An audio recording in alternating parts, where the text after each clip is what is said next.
হেই everyone, আপোনালোক সকলোকে মোৰ প্ৰথম 3 মিনিট ব্লগলৈ স্বাগতম জনাইছোঁ। আশা কৰোঁ আপোনালোকে ভিডিঅ'টো চাই ভাল পাব। আমি গৈ আছোঁ মহেশ ধামলৈ। আজি 2 বছৰেই হ'ল মহেশ ধামলৈ যাম বুলি মই যাবই পৰা নাছিলোঁ। হঠাতে আজি বেষ্ট ফ্ৰেণ্ডটোৰ ফোন আহিল। সি মোক ক'লে যে মই মহেশ ধামলৈ যাম, তই যাওঁ যদি ওলা। ময়ো যাবলৈ পাই ভালেই পালোঁ। ততালিকে ময়ো ৰেডি হৈ ল'লোঁ। ইয়াৰ যে সৌন্দৰ্য ইমানেই ধুনীয়া, মই ভিডিঅ' নকৰি নোৱাৰিলোঁ আৰু মই শব্দৰে কৈও শেষ কৰিব নোৱাৰিম।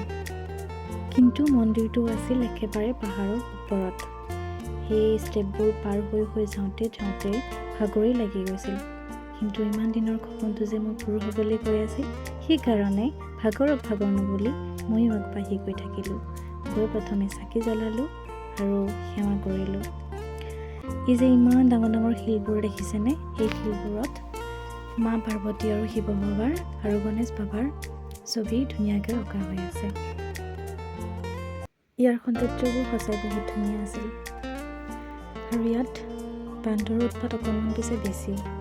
লগতে মানুহৰ সমাগমো যথেষ্ট ভিৰেই আছিল। এইটো আকৌ মোৰ বেষ্ট ফ্ৰেণ্ড, যিয়ে মোক আজি মহেশ ধামলৈ বুলি লৈ গৈছিল। ভিডিঅ'টোৰ জৰিয়তে তোক এটা থেংক ইউ দিছোঁ, মোক ইমানখিনি কৰি দিয়াৰ বাবে। লগতে ওপৰলৈ গ'লোঁ।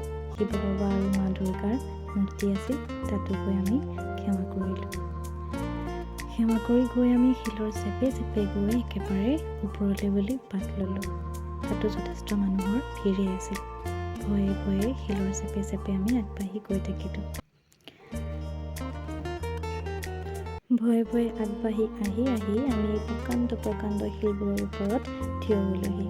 এই ত্ৰিশূলপাত যে কিমান দিনৰ পৰা মই দেখি আছিলোঁ মোবাইলত, আজি গৈ নিজে উপস্থিত হ'লোহি ইয়াত।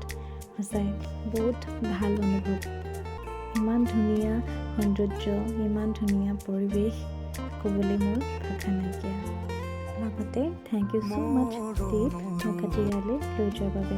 লগতে আজি ভিডিঅ'টো ইমানতে সামৰণি মাৰিছোঁ।